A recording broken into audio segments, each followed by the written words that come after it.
Puji Tuhan, salam sejahtera Bapak Ibu Saudara, keluarga GBDI LCD Magelang dimanapun kita berada. Hari ini kita akan kembali merenungkan firman Tuhan, biar itu menjadi kekuatan, petunjuk di dalam kehidupan kita. Kita telah tiba pada pembacaan di kitab Injil Markus, pasal yang pertama. Dan hari ini kita akan belajar dengan satu tema, penuh kuasa. Injil Markus mencatat bahwa kehadiran Yesus sebagai anak Allah adalah anak Allah yang penuh dengan kuasa. Kita akan belajar, Bapak Ibu baca di Markus pasal pertama ada catatan-catatan yang sangat istimewa.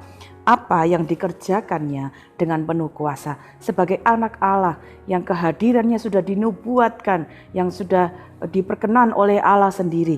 Yesus mengerjakan begitu banyak hal dengan penuh kuasa. Mari kita akan melihat yang pertama, bagaimana kuasanya itu yang sangat luar biasa bekerja dalam kehidupan orang-orang yang bertemu dengannya. Yang pertama, Yesus menjadi seorang yang penuh kuasa untuk memimpin dan membuat hidup seseorang itu menjadi berhasil. Ayat 16 dan sampai 20 dalam Markus yang pertama mencatat demikian. Ketika Yesus sedang berjalan menyusur Danau Galilea, ia melihat Simon dan Andreas, saudara Simon. Mereka sedang menebarkan jala di danau sebab mereka penjala ikan. Yesus berkata kepada mereka, "Mari, ikutlah aku dan kamu akan kujadikan penjala manusia." Ketika bertemu dengan Yesus, murid-murid yang dipanggil, yang mengikut dia, hidup mereka ketika dipimpin oleh Tuhan, hidup mereka adalah hidup yang menjadi berkat.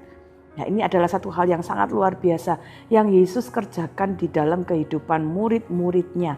Dan kalau kita dapat belajar dari catatan Alkitab bagaimana Simon kemudian diubahkan menjadi Petrus dan hidupnya seperti yang dikatakan Yesus kepadanya, dia seorang penjala ikan di awalnya, tapi kemudian ketika dia belajar bersama Yesus, bertemu dengan Yesus, karakternya diubahkan, karakternya ditumbuhkan menjadi karakter-karakter yang baik. Dia dipakai menjadi seorang rasul yang luar biasa, menjadi berkat bagi banyak orang. Bapak Ibu Saudara, hari ini pun sama, ada kuasa yang sangat luar biasa dari dia, Raja kita, hamba Tuhan yang sangat luar biasa, Yesus Kristus namanya. Kalau kita hidup mengikuti kehendaknya, cari petunjuknya, kita mengatakan kita murid Yesus, kita anak Tuhan, kita ikut Tuhan. Mari cari petunjuknya supaya kuasa yang ada di dalam hidupnya juga, yang penuh itu juga bekerja dalam hidup kita. Dia sanggup memimpin kita. Hari ini kita ada di dalam kehidupan kita, apa yang kita sedang kerjakan. Mungkin kita sedang bingung, kita sedang bimbang. Cari Tuhan dalam doa. Tuhan pimpin saya, Tuhan tunjukkan apa yang aku harus lakukan. Dia yang penuh kuasa, sanggup untuk membuat hidup kita ada dalam keberhasilan. Mungkin hari ini kita mengalami kegagalan. Jangan menyerah, jangan putus asa, kembali bangkit, cari Tuhan, berdoa, Tuhan, ketika aku dalam kegagalan ini apa yang aku dapat pelajari, apa yang aku harus perbaiki. Tuhan akan menuntun kita. Mungkin kita sedang menghadapi satu situasi yang baru, yang kita tidak mengerti. Jangan takut, minta pimpinan Tuhan. Tuhan, apakah ini benar dari Engkau? Kita melangkah bersama dengan Tuhan. Dia yang penuh kuasa, sanggup memimpin dan membuat hidup kita berhasil. Kedua, dia sanggup penuh kuasa untuk mengalahkan iblis. Ayat 23-25 mencatat demikian. Pada waktu itu di dalam rumah ibadat itu ada seorang yang kerasukan roh jahat. Orang itu berteriak, "Apa urusanmu dengan kami, hai Yesus, orang Nazaret? Engkau datang hendak membinasakan kami. Aku tahu siapa engkau, yang kudus dari Allah." Tetapi Yesus menghardiknya, katanya, "Diam, keluarlah daripadanya." Menarik sekali kita lihat di dalam rumah ibadat ternyata ada orang yang kerasukan setan. Di tempat di mana orang beribadah pun ada orang-orang yang justru diikat oleh kuasa-kuasa kegelapan. Dan itu mungkin juga terjadi dalam kehidupan kita anak-anak Tuhan. Kalau kita tercatat dalam Alkitab tadi, di rumah Tuhan ada orang yang kerasukan setan, tetapi ketika berjumpa dengan Yesus, Yesus menghardik kuasa itu dan kuasa kegelapan itu keluar dari orang itu. Nah, hari-hari ini apa yang mungkin sedang kuasa-kuasa kegelapan yang sedang mengikat kita, membuat kita khawatir, membuat kita takut, membuat kita ada dalam kebiasaan-kebiasaan yang buruk. Berseru kepada Tuhan, Dia penuh kuasa di dalam nama Yesus. Dia sanggup mengalahkan dan mengusir segala kuasa kegelapan. Mari kita belajar terus bersandar dan berharap kepadanya. Kemudian yang ketiga kita bisa belajar dengan penuh kuasa dia menyembuhkan penyakit. Ya, kita belajar dalam catatan Markus ini, setelah Yesus ada dalam rumah ibadat, dia kemudian mendengar bahwa ibu mertua Petrus sedang sakit. Apa yang dia lakukan? Ayat 30 dan 31 dalam Markus yang pertama ini. Ibu mertua Simon berbaring karena sakit demam. Mereka segera memberitahukan keadaannya kepada Yesus. Ia pergi ke tempat perempuan itu dan sambil memegang tangannya ia membangunkan dia. Lalu lenyaplah demamnya. Kemudian perempuan itu melayani mereka. Ya, kita belajar bahwa dalam nama Yesus ada kuasa untuk kesembuhan. Mungkin hari-hari ini ada Bapak Ibu yang sedang bergumul dengan sakit, ya bergumul dengan kelemahan tubuh. Panggil nama Yesus, minta kemurahannya. Ya, kita berdoa di dalam namanya ada kuasa. Dia penuh kuasa memberikan kesembuhan bagi penyakit-penyakit yang kita alami. Keempat, dia bukan saja dengan penuh kuasa memberikan kesembuhan, memberikan kelepasan, tetapi ayat yang ke-38 mencatat bahwa dia mengajar dan memperlengkapi kita untuk membawa berita Injil. Ya, Yesus sebagai anak Allah dia hadir dengan kuasa yang penuh untuk kuasa yang sama itu dicurahkan dalam hidup kita. Ayat 38 dalam Markus yang pertama berkata demikian. Jawabnya, marilah kita pergi ke tempat lain, ke kota-kota yang berdekatan, supaya di sana juga aku memberitakan Injil, karena untuk itu aku telah datang. Nah, Yesus juga memberitakan Injil keselamatan, dan itu juga yang perlu menjadi bagian dalam hidup kita.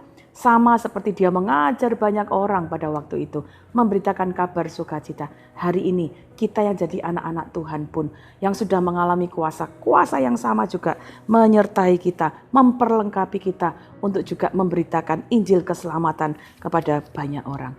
Ya, kalau kita membaca catatan ini sangat luar biasa ya. Dia penuh kuasa untuk mengubah hidup menjadi berhasil, untuk melepaskan dari segala kuasa kegelapan, untuk dapat menyembuhkan sakit, bahkan memperlengkapi hidup kita. Tentunya kita ingin tahu dari mana rahasia kuasa yang Yesus miliki. Kita kembali ke Markus pasal 1 ayat 12. Yesus memiliki kuasa yang luar biasa. Kenapa? Karena dia sungguh hidup mengandalkan Roh Kudus. Dia taat untuk dipimpin oleh Roh.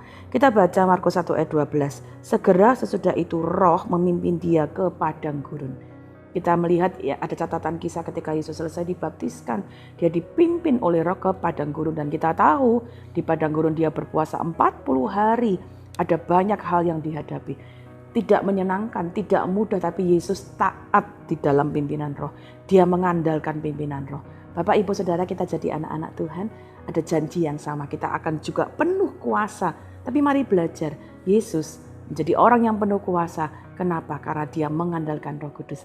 Mari jadi anak-anak Tuhan yang mengandalkan Roh Kudus dalam hidup kita. Ya, minta pimpinan Roh Kudus melalui doa kita, ya kita dapat juga mengucapkannya setiap hari. Roh Kudus pimpin saya, Roh Kudus kuatkan saya. Rahasia yang kedua adalah Yesus memakai waktunya untuk berdoa. Ya, dia tidak hanya disibukkan oleh pelayanan-pelayanan, pekerjaan-pekerjaan yang penuh kuasa yang dia lakukan, tapi dia memberi waktu untuk berdoa.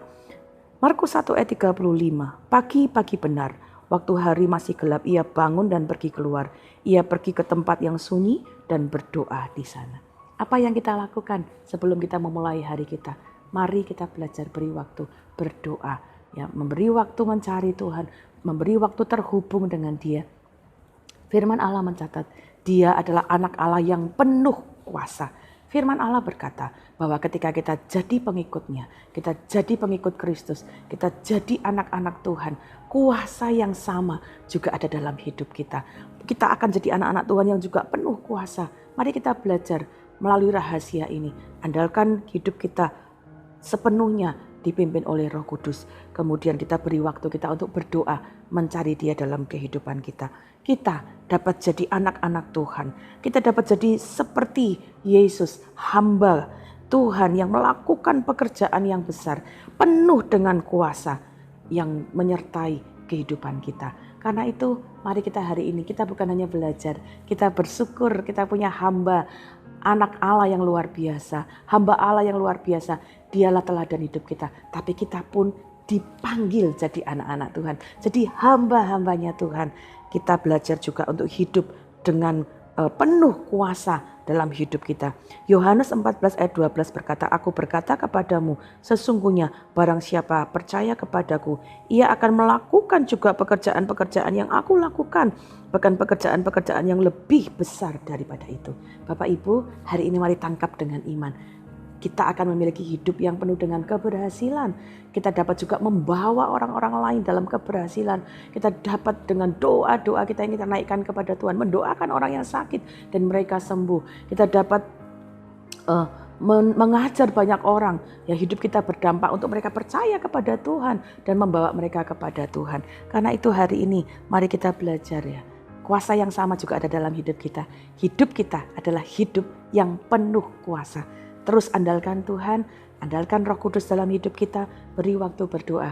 Kita akan jadi anak-anak Tuhan yang sama, penuh kuasa. Tuhan Yesus memberkati. Terima kasih Bapak Ibu telah mengikuti Renungan 79, kiranya dapat menjadi berkat bagi kita semua. Dan bagi Bapak Ibu yang ingin didoakan untuk pokok doa tertentu, menceritakan kesaksian, baik mujizat kesembuhan, pemulihan, dari berbagai masalah yang kita alami, ya dapat menyalurkan kesaksian melalui chat di WhatsApp 0813 2742 0088. Tuhan Yesus memberkati. Mari kita berdoa. Bapa, kami mengucap syukur. Dari firman-Mu kami belajar. Engkau anak Allah yang penuh dengan kuasa. Kami bangga punya Allah yang luar biasa. Dan kami bersyukur karena Engkau juga menjanjikan kuasa yang sama ada dalam hidup kami. Hari ini kami mau terima dengan iman. Kuasa dari Engkau ada dalam kehidupan setiap kami keluarga GBDI El Shaddai Magelang. Kami tahu Tuhan ada kuasa-Mu yang bekerja dalam hidup kami. Sehingga kami dapat melakukan pekerjaan-pekerjaan yang besar bersama dengan Engkau. Bahkan firman-Mu berkata pekerjaan-pekerjaan yang lebih besar di dalam kehidupan kami di dunia ini. Ketika kami ada dalam keluarga kami, pekerjaan kami, pelayanan kami, hidup kami ada disertai oleh kuasa-Mu yang besar. Sehingga apa yang kami kerjakan berhasil, apa yang kami kerjakan berdampak, apa yang kami kerjakan menjadi berkat bagi banyak orang. Terima kasih Bapa yang baik. Terpujilah nama-Mu untuk setiap kasih dan kemurahan dalam hidup kami. Kiranya seluruh keluarga GBDI El Shaddai Magelang tidak khawatir akan hari besok. Karena hari besok mempunyai kesusahannya sendiri. Kesusahan sehari cukuplah untuk sehari. Terima kasih Bapa. Kami mau hidup penuh dengan kuasa-Mu di dalam kehidupan kami, dimanapun kami berada. Di dalam nama Tuhan Yesus Kristus kami mengucap syukur dan berdoa. Haleluya. Amin.